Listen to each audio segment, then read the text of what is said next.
Baik, selamat pagi Bapak Ibu Saudara yang dikasih Tuhan. Saya berdoa Saudara dalam keadaan sehat selalu dan aman dalam perlindungan Tuhan. Di dalam Devotion from Home pada pagi hari ini, saya akan melanjutkan diskusi pembahasan pembacaan firman Tuhan dari kitab 1 Yohanes. Saya menganjurkan Bapak Ibu Saudara dalam kita melakukan devotion untuk kita membaca Alkitab secara berurutan. Jadi kita tidak secara acak kita baca sesuka hati kita, tetapi mari disiplinkan diri kita untuk kita baca pasal per pasal secara berurutan, berkelanjutan setiap harinya. Nah, kita sudah sampai di 1 Yohanes pasal yang kedua. Minggu lalu saya membuka di ayat 18 sampai dengan 27. Nah, hari ini mari kita lanjutkan di ayat 28. Kita sampai ayat 29 saja. Ya, mari kita baca bersama-sama.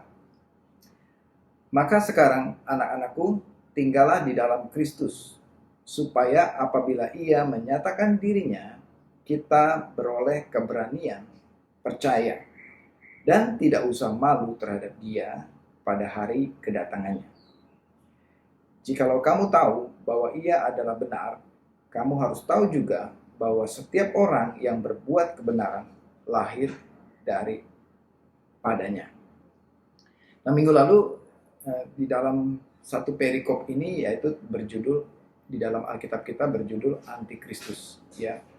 Nah, judul perikop ini bukan dari penulis asli, tetapi judul ini dibuat oleh para ahli teolog, ya, pada abad-abad awal, ya. Nah, di dalam perikop ini Rasul Yohanes menekankan bahwa ada dua macam antikristus, ya. Istilah antikristus ini dalam bahasa Yunani-nya sudah kita bahas minggu lalu, antikristos, ya. Nah, istilah ini disampaikan oleh Rasul Yohanes. Nah, menurut Rasul Yohanes di dalam 1 Yohanes 2 ini ada dua macam antikristus, ya. Di sini di ayat 18 itu dikatakan sang antikristus atau seorang antikristus yang akan datang. Berarti akan nanti ada satu orang, seseorang antikristus yang akan datang nanti menjelang kedatangan Yesus kedua kali, yang belum ada sekarang. Namun di sini juga Rasul Yohanes menekankan bahwa waktu ini adalah benar-benar waktu yang terakhir, dan antikristus sekarang telah bangkit. Ya, dikatakan sekarang telah bangkit banyak antikristus. Ya, di sini dikatakan banyak. Jadi sudah ada pada sejak zamannya Rasul Yohanes. Jadi antikristus yang kedua ini adalah mereka antikristus kecil, ya, yang sudah ada sejak zamannya Rasul Yohanes. Nah, siapakah mereka itu? Ya. Nah, menurut catatan sejarah itu antikristus yang sudah bermunculan dan banyak dikatakan pada masa itu antara lain adalah golongan atau aliran-aliran Gnostisisme. Ya, aliran ini yang mempercayai filsafat dualisme Yunani, ya, berasal dari filsafat dualisme Yunani. Mereka ini adalah golongan yang menolak inkarnasi Allah menjadi manusia. Mereka menolak ketuhanan Yesus Kristus. Mereka mengajarkan bahwa Yesus adalah manusia biasa. Nah, golongan yang kedua, golongan antikristus menurut catatan sejarah yang waktu itu menolak, menentang, melawan, yang menyangkal Yesus. Golongan yang kedua ini adalah Serintus. Ya, Serintus ini adalah nama orang yang mengajarkan bahwa Yesus itu manusia biasa. Serintus mengajarkan Yesus saat dibaptis baru di situ Kristus turun. Ya, ketika merpati itu turun atasnya, di situ Kristus turun kepada Yesus. Di situ baru Yesus diakui sebagai Kristus. Kemudian waktu peristiwa penyaliban, Kristus keluar dari dalam diri Yesus. Itulah ajaran Serintus yang menolak, menentang bahwa Yesus adalah Kristus, adalah Allah 100%, dan Yesus adalah manusia 100%. Nah, Serintus menolak ketuhanan Yesus Kristus ini. Ya, yang ketiga, aliran yang ketiga yang berkembang pada masa itu, para antikristus kecil pada masa itu adalah doketisme. Ya, doketisme. Ya, mereka mengajarkan bahwa Kristus itu bukan manusia. Mereka mengajarkan bahwa Yesus itu bukan sungguh-sungguh manusia. Mereka mengatakan bahwa Yesus 100% Allah tapi dia bukan manusia. Itu juga sesat ya ajaran ini. Jadi ada 3 kelompok ajaran yang berkembang pada masa itu yang dikatakan sebagai ajaran sesat ya, ajaran sesat. Nah, sekarang kita kembali apa yang firman Tuhan ajarkan. Apa yang Alkitab ajarkan ya. Makanya karena begitu banyaknya aliran sesat, begitu banyaknya berkembang antikristus, mereka menentang ketuhanan Yesus Kristus, mereka menentang inkarnasi Allah sebagai manusia dalam rupa manusia, dia adalah Yesus Kristus, banyak sekali yang menentang ini. Maka Yohanes menulis surat ini kepada murid-murid untuk menguatkan iman mereka. Dan Yohanes mengatakan, maka sekarang, jadi artinya, hai anak-anakku, hai murid-murid Kristus, karena begitu banyaknya aliran, begitu banyaknya ajaran sesat yang menyerang kalian, yang berusaha mempengaruhi kalian. Mereka yang dulunya bersama-sama dengan kita, tapi mereka tidak sungguh-sungguh percaya bahwa Yesus adalah Tuhan. Jadi pesan firman Tuhan melalui Yohanes dikatakan, maka sekarang anak-anakku, ayat 28, dikatakan, tinggallah di dalam Kristus. Tinggallah di dalam Kristus. Ya, jangan kemana-mana. Ya, supaya apabila ia menyatakan dirinya pada waktu Kristus datang kedua kalinya, kita beroleh keberanian percaya. Ya, kita tetap di dalam kepercayaan kita akan firman Tuhan dan tidak usah malu terhadap dia. Di dalam bahasa ESV-nya dikatakan, so that when he appears, we may have confidence, keyakinan penuh, and not shrink from him in shame at his coming. Ya, jadi kita tidak bercacat, kita tidak tertolak ya. Kita atau dengan kata lain dikatakan dishonor ya, atau shame.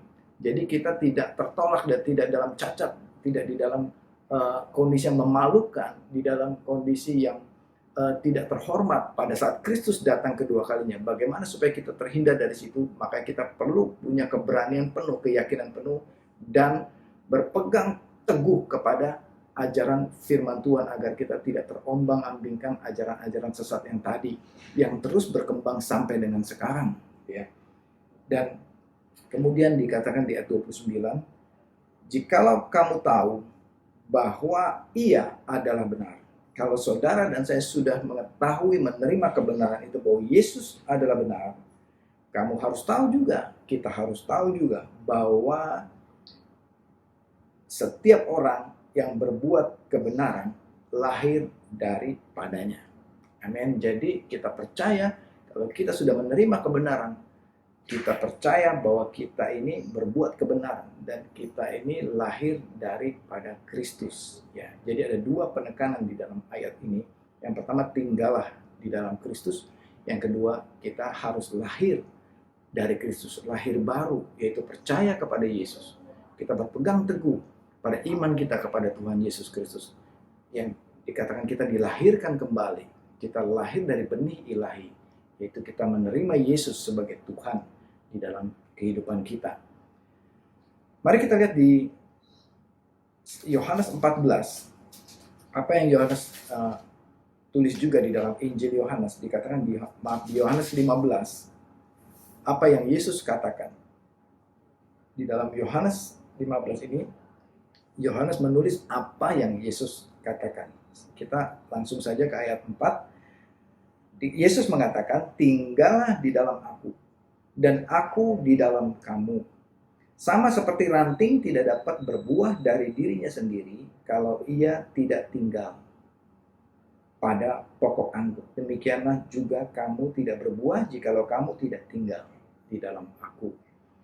Yesus mengatakan tinggallah di dalam aku. Dalam bahasa Inggrisnya abide, ya, atau dalam bahasa Yunani-nya meno.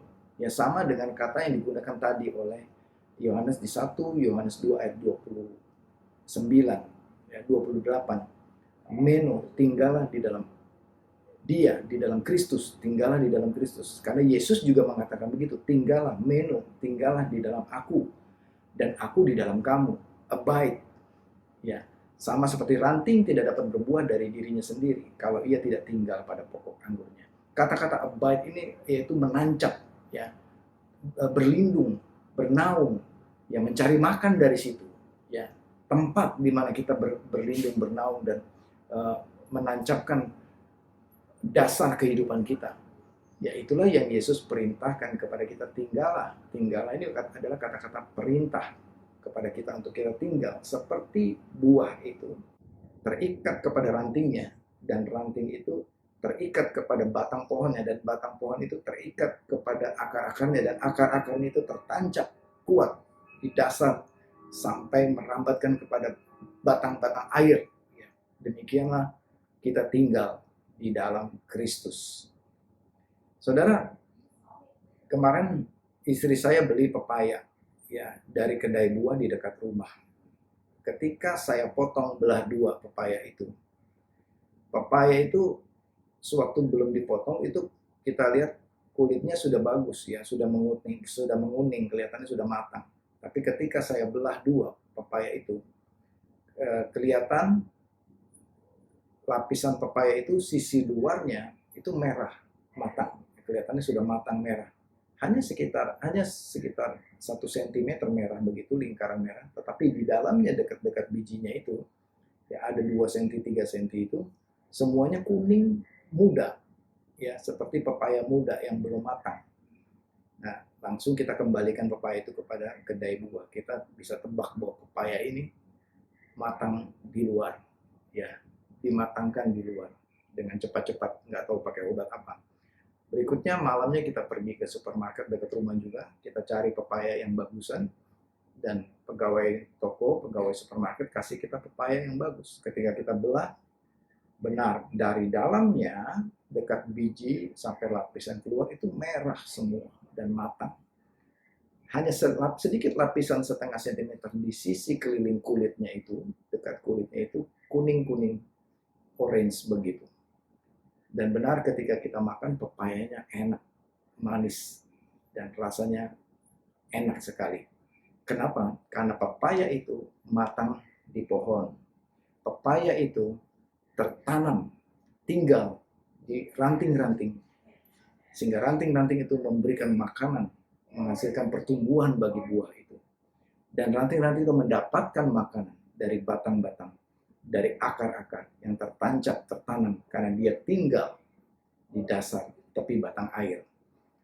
Demikianlah kita seperti ranting, dikatakan di sini ayat 4, sama seperti ranting tidak dapat berbuah dari dirinya sendiri kalau ia tidak tinggal pada pokok anggur. Di ayat kelima, akulah pokok anggur dan kamulah ranting-rantingnya. Barang siapa tinggal di dalam aku dan aku di dalam dia, ia berbuah banyak. Sebab di luar aku, kamu tidak dapat berbuat apa-apa. Nah saudara, Tuhan Yesus sudah mengingatkan kita. Kalau kita tinggal di dalam dia, kita tinggal bernaung, bergantung sepenuhnya, mendapatkan makanan dari dia, yaitu firman Allah. Kita berakar kuat pada iman kita kepada Yesus Kristus. Sama seperti pepaya yang matang di pohon tadi. Tertanam tinggal di batang pohonnya. Demikianlah jika kita tinggal di dalam Kristus, kita akan berbuah banyak. Ya, demikianlah kita akan berbuat banyak. Karena di luar Kristus, sekali lagi saudara, di luar Kristus dikatakan kita tidak dapat berbuat apa-apa. Untuk itu saudara dan saya perlu tinggal, stay, abide. Jangan terombang-ambingkan oleh ajaran-ajaran. Jangan terombang-ambingkan oleh pengajaran-pengajaran sesat dari dunia. Kita pegang kuat-kuat ajaran firman Tuhan. Kita pegang kuat-kuat firman Tuhan. Membaca Alkitab, membaca firman Tuhan. Dan lakukan firman Tuhan. Renungkan firman Tuhan. Dan melakukan firman Tuhan setiap saat dalam kehidupan kita. Amin. Mari kita berdoa. Tuhan, terima kasih untuk berkat firman-Mu pada hari ini. Biar firman-Mu ini mengingatkan kami untuk kami tinggal di dalam firman-Mu, tinggal di dalam Kristus, dan pegang erat-erat dengan iman kami percaya bahwa Yesus adalah Tuhan, dan kami lahir dari firman Tuhan, kami lahir dari benih ilahi untuk kami melakukan perbuatan-perbuatan kebenaran di dalam Kristus Yesus Tuhan. Dalam nama Tuhan Yesus, kami berdoa dan mengucap syukur. Haleluya. Amin. Tuhan Yesus memberkati saudara.